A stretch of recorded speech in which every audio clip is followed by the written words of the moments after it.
स्वागत है आप सभी का। आप देख रहे हैं न्यूज टेक मीडिया की स्पेशल इंटरव्यू सीरीज राजनीति और आम आदमी। इस एपिसोड में हम आपको मिलवाने जा रहे हैं कैलाश जी मेघवाल से। राजनीति इनको विरासत में मिली है। पिताजी 7 बार के विधायक रहे हैं। यहाँ पर क्षेत्र में काका जी के नाम से वो प्रसिद्ध हैं और उनका राजनीतिक कैरियर ऐसा रहा है कि हर एक आदमी से उनका जुड़ाव रहा है। उसी का ये परिणाम है उनको जनता ने इतना प्यार दिया। आज की इस विशेष मुलाकात में हम उन्हीं के सुपुत्र जी से बात करवाएंगे। इनको पार्टी ने भी विभिन्न समय पर अलग अलग जिम्मेदारियां दी हैं। ये प्रधान भी रहे हैं। इनसे पूछेंगे कि जनता की जो समस्याएं हैं उन पर इनकी पैनी नजर है वो कितनी सटीक है, इनका परिदृश्य है वो क्या है। सर, स्वागत है आपका हमारी खास मुलाकात में। आपका पत्रकार जी चिड़ावा शिवनगरी में भी आपका बहुत बहुत स्वागत है। जी थैंक यू सर। सर, सबसे पहला क्वेश्चन जो है, राजनीति आपको विरासत में मिली है। आपके पिताजी को लोगों ने खूब प्यार लुटाया है। आप इस विरासत को किस तरह से आगे बढ़ा रहे हैं, बताइए। देखिए पत्रकार जी, बिल्कुल आपकी बात दुरुस्त है कि राजनीतिक मुझे विरासत में मिली, पर उसके बाद 15 से 20 तक मैं चुनाव का प्रधान था। पार्टी ने मुझे मौका दिया, विधानसभा का टिकट दिया, तो चुनाव में मेरी किस्मत से या जनता की चाहत नहीं थी। मैं चुनाव कुछ वोटों से चुनाव हारा।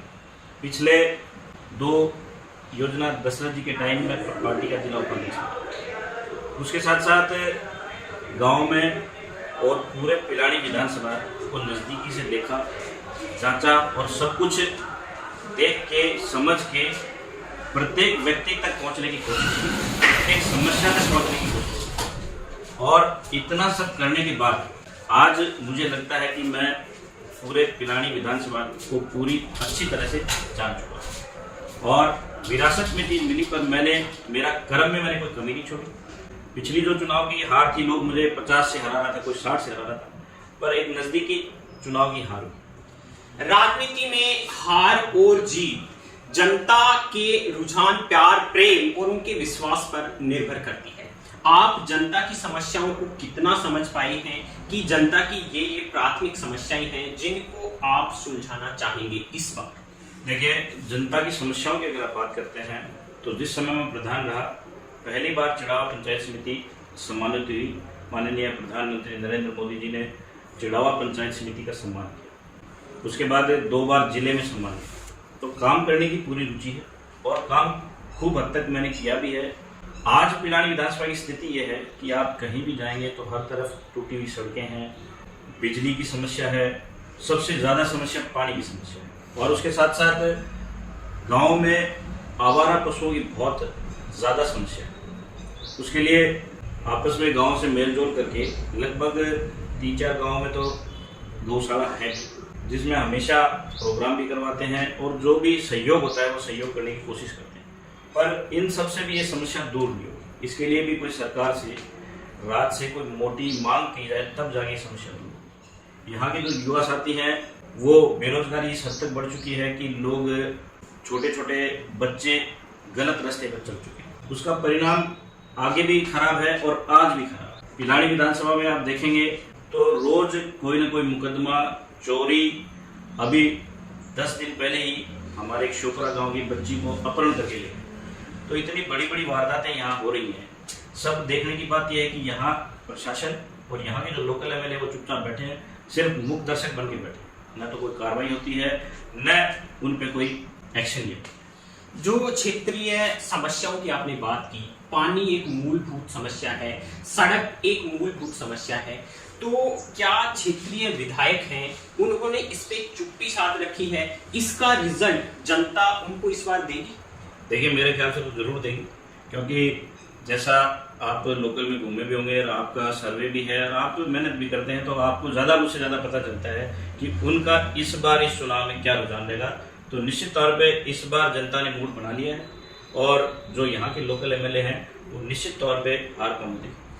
क्षेत्र की जो समस्याएं हैं उनको सुलझाने के लिए आपके जो विशेष प्लान हैं वो क्या रहेंगे, जिससे जनता आप पे विश्वास करे इस बार? देखिए, क्षेत्र की जो समस्या है, सबसे बड़ी समस्या अपन पानी की। इस समस्या के लिए जैसे भारत सरकार का जल जीवन मिशन पहले से चालू है, पर यहाँ सरकार विपक्ष की होने की वजह से उस पर धीमी गति से कार्य किया जा रहा है। उसी की तर्ज पे यहाँ जितने भी ट्यूबवेल्स हैं उनकी सबकी बैठ के, आपस में अधिकारियों से बैठ के, गाँव वालों से बैठ के एक सिस्टम बनाया जाए। सोर्सेज की कमी नहीं है, पर सोर्सेज का यूटिलाइज होना है ना, वो किसी के तो मतलब खेत में पानी जा रहा है और किसी के घर में बूंद नहीं आ रही। तो उन सबको अगर अपन नेटवर्क उनका अच्छा बनाया जाए, उनका जुड़ाव अच्छा हो, तो निश्चित तौर पे एक समस्या दूर हो जाए। युवाओं में एक विशेष समस्या है, जैसे आपने क्राइम की बात की थोड़ी देर पहले, वो समस्या है, रोजगार का ज्वलंत मुद्दा है। और इस तरह के जो भी मुद्दे हैं, जैसे सरकारी योजनाएं हर एक आम आदमी, गरीब तबके तक नहीं पहुंच पाती हैं, इस पर आपके किस प्रकार के प्रयास हैं? देखिए, युवाओं का देश है भारत। जिस तरह से इस सरकार में एग्जाम के लिए आप प्रिपेयर करते हो, 1 साल 2 साल तैयारी करते हो, और फिर लास्ट में जब पेपर दे के वापस आते हो या पेपर देने जाते हो तो आपको पता चलता है कि पेपर लीक हो चुका, तो उस व्यक्ति के सपने टूट जाते हैं, उसके परिवार के सपने टूट जाते हैं, गुनहगार पकड़े नहीं जाते। फिर सरकार लालच देती है कि हम 3500 रुपए या जो भी भुगतान करेंगे वो भी किसी के खाते में नहीं। इस तरह की जो कम से कम भारतीय जनता पार्टी के राज में आप इतिहास उठा के देख लीजिए, न तो कभी पेपर लीक हुआ, और इतनी नौकरियां दी हैं कि आप खुद उसके आपको पत्रकार आपको बताने की जरूरत नहीं है। आज की परिस्थिति यह है कि पहले हमारे गांव में लोकल चर्चा चलती थी कि यार, हम जब राजनीति में घूमता था तो राज्य में जब हमेशा ही ऐसा अवसर नहीं आता था कि दिन में 1-2 स्वामी तो चले जाते थे, और वो स्वामी इस बात की थी कि बच्चा नौकरी लगे। और आज परिस्थिति ये है कि हम स्वामी ही बंद हो गई, क्योंकि बच्चे तो नौकरी लग रहे नहीं। तो सरकार, यहाँ का जो युवा है, वो कहीं का युवा हो, अगर उसको जॉब नहीं मिलेगा, उसके पास कोई काम नहीं होगा, तो निश्चित थाली बैठे आदमी शैतान को दिमाग में, तो वो कुछ ना कुछ गलत ही करेगा या बुराई अपनी तरफ खींचती है। तो इसलिए मैं तो ये कहूँगा कि जो परीक्षा में जो पेपर लीक हुए हैं, जो मुजरिम है, उनको सजा मिले और सही तरह से पेपर करवाएं। किसान की जो समस्या है कि आज आप जाते हैं कहीं भी, जैसे ये कैंप लगा रखे हैं, तो कैंपों में सिर्फ और सिर्फ एक नेताओं की या सरकार की बड़ाई के अलावा कुछ हो रहा नहीं है। और वो इसलिए हो रहा है कि जो एमएलए थे 4 साल 5 साल तो जयपुर घूम लिए, अब लोकल में आने के लिए कोई रास्ता तो दिखे, तो ये कैंप आयोजित कर दिए, राहत कैंप है। मैं समझ पूछना चाहूंगी, राहत किस बात की है? 4 साल तो आप थे ही नहीं, अब आप राहत देने लगे। कोई भी लोकल लोगों के हमारे पास ही फोन आते हैं कैंप में, वो जबकि अधिकारी आदेश ज्यादा तो कर्मचारी तो हड़ताल पे बैठे थे, तो कैंप किसने डील किया? तो सब सिर्फ एक दिखावा होता है। चुनावों से पहले जो कैंडिडेट्स होते हैं बड़े बड़े दावे करते हैं, क्षेत्रीय विधायक हैं उन्होंने भी बड़े बड़े दावे किए, और बहुत सारी समस्याएं अभी भी बनी हुई हैं।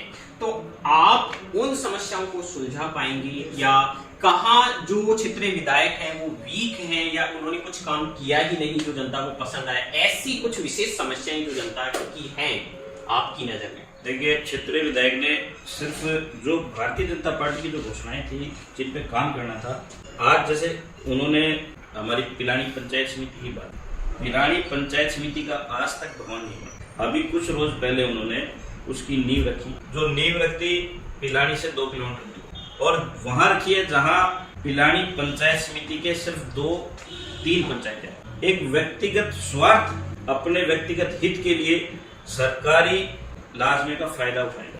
यही सरकारी कॉलेज चिड़ावा की घोषणा, एक भवन में चिड़ावा कॉलेज चल रही है, ये सब चीजें तो कॉलेज, एक कमरे में कॉलेज चलाई जा रही है, एक कमरे में पंचायत समिति चलाई जा रही है, एक मंडेड़ा गर्ल्स कॉलेज की जो घोषणा की है वो एक कमरे में चल रही है, तो एक कमरे में चलानी थी, तो फिर ये घोषणाएं तो रही। आज कृषि पिलानी ITI की जो कृषि उसकी घोषणा की है, आज तक कागजों में भी तक तो कुछ हुआ नहीं, तो सब कुछ कागज और घोषणा।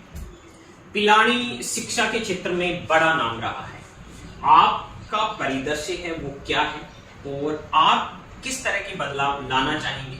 देखिए, पिलानी शिक्षा नगरी के नाम से जानी जाती है, और बिरला परिवार का पिलानी बिरला परिवार से भी जानी जाती है। बिरला का खूब यहाँ काम करवाया है, लोगों के बीच भी रहते थे, सेठ यहाँ आते थे, हमेशा लोगों की मदद। पिलानी के लिए इजी अप्रोचेबल हो। पिलानी में ऐसी चीजें बने जो पूरे देश के युवाओं को आकर्षित करें। ऐसा एजुकेशन हब बने ताकि बाहर के लोग आएं और यहाँ आके अपने बच्चों को शिक्षा दें, तो वो जो बाहर के व्यक्ति आएंगे उन 2 व्यक्तियों से यहाँ के लोकल लोगों का रोजगार बढ़े। किस तरह का एनवायरनमेंट है वो जरूरी है शिक्षा के लिए, और पहले कैसा एनवायरनमेंट था, अब कैसा एनवायरनमेंट है, जिससे छवि थोड़ी कमजोर हुई है? देखिए, पहले पिलानी में सुरक्षा सेफ जाता है अपने बच्चे को, हर माँ बाप अपने बच्चे को सेफ रखते। यहाँ अब परिस्थितियाँ यह है कि चोरी, अपहरण, ऐसी वारदातें जब होती हैं तो हर आदमी अब उसको शिक्षा ही करवानी है, तो वो थोड़ा कम एजुकेशन जहाँ हो या हल्की एजुकेशन मिलती हो, या फिर मान लीजिए यहाँ की जो कोई दूसरी बिरलास की जो और कोई इंस्टीट्यूट है वहाँ पढ़ाई करा लेगा, बगड़ करा लेगा, झुंझुनू करा लेगा, सीकर करा लेगा, वो ऐसी जगह क्यों आएगा जहाँ आपराधिक गतिविधियाँ। तो यहाँ सुरक्षा की दृष्टि से यहाँ ऐसे इंतजाम होने चाहिए क्योंकि बच्चे सेफ रहें, उनका माहौल ऐसा रहे कि उनको लगे कि हमें सिर्फ पढ़ाई के लिए आए हैं, उनको बुरी और बुरी आदतों से। तो जैसे सुरक्षा वाली आपने बात की, सिक्योरिटी वाली, तो इसमें क्या प्रशासन है वो उन चीजों को निपटा नहीं पा रहा है, या जो राजनेता है वो केवल राजनीति करे सुरक्षा के नाम पे, ऐसा कुछ? बस ऐसा ही है, क्योंकि पिलानी हरियाणा से 10 नजदीक है, तो मैं ये नहीं कहूँगा कि वहाँ से आते हैं, पर यहाँ लोकल में कम से कम ऐसी व्यवस्था बने कि आप उन चीज़ों को दिन में 2-4 बार 5 बार राउंड अप किया जाए, बच्चों से पूछताछ की जाए, जो बाहर के व्यक्ति आते हैं उनसे पूछताछ की जाए, कड़ी सुरक्षा की जाए, ताकि मतलब बच्चे सेफ तो रहें। राजनीति में आप हैं और ऐसा संभव नहीं कि विरोधी नहीं होते, तो जो आपके पक्ष में हैं लोग और जो आपके विपक्ष में हैं उनके लिए खास मैसेज क्या रहेगा?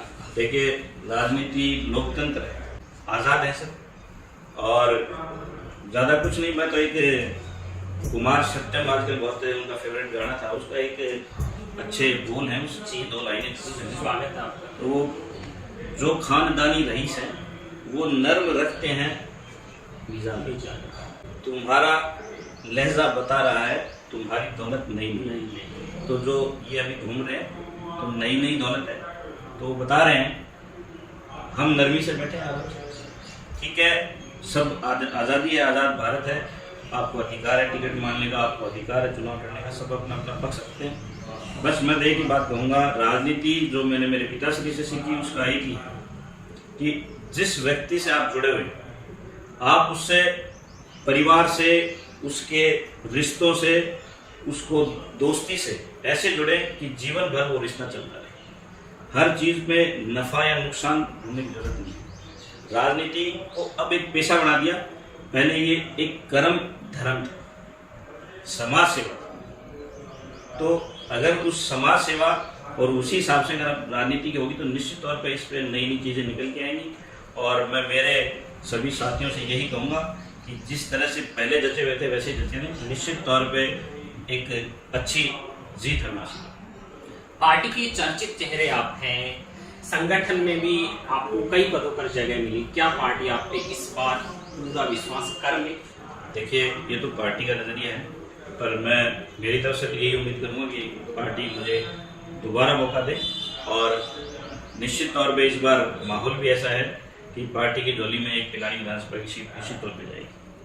कुछ लाइनों में आप ये बताइए, सारी विधानसभा क्षेत्र का परिदृश्य, जैसे रोजगार, विकास, जो भी मुद्दे हैं पहले हुए, अब हुए, और आपके पिताजी के जो कुछ ऐसे काम रह गए जिनको आप करना चाहते हैं। देखिए, मेरे पिताश्री की मैं एक बात कहूँगा आपको, वो अपने काम के प्रति इतने एक्टिव थे कि उन्होंने जो भी बोला वो काम किया। तो मेरे लिए ऐसा कुछ छोड़ा नहीं कि मैं उनका कोई पेंडिंग काम करूँ। मैं मेरी नई शुरुआत करूँ, और राजनीति में जो हो गया उसे भूलना पड़ता है, आगे की तरफ बढ़ना पड़ता है। तो मैं कुछ अच्छा ही करूँगा, अच्छाई की तरफ बढ़ूंगा। उन्होंने जो राजनीति में मुकाम हासिल किया वो शायद मुकाम तो मैं हासिल नहीं कर पाऊंगा, पर उनके चले हुए कदमों पे पीछे पीछे चलने की जरूर कोशिश करूँगा। तो ये थे कैलाश जी मेघवाल, इन्होंने अपने क्षेत्र की समस्याओं पर विकास के मुद्दों पर, रोजगार के मुद्दों पर अपनी बात रखी और आग्रह जनता से ये किया है, पार्टी से भी किया है कि इस बार मुझ पर विश्वास करके देखिए। जो गौण भूमिकाएं विपक्ष की हैं उनको ये पूरी तरह से अच्छे से दुरुस्त करने की कोशिश करेंगे। इस वीडियो पर और इनके विचारों पर आपकी कोई भी फीडबैक है तो आप हमें जरूर बताइए। जय हिंद, जय भारत।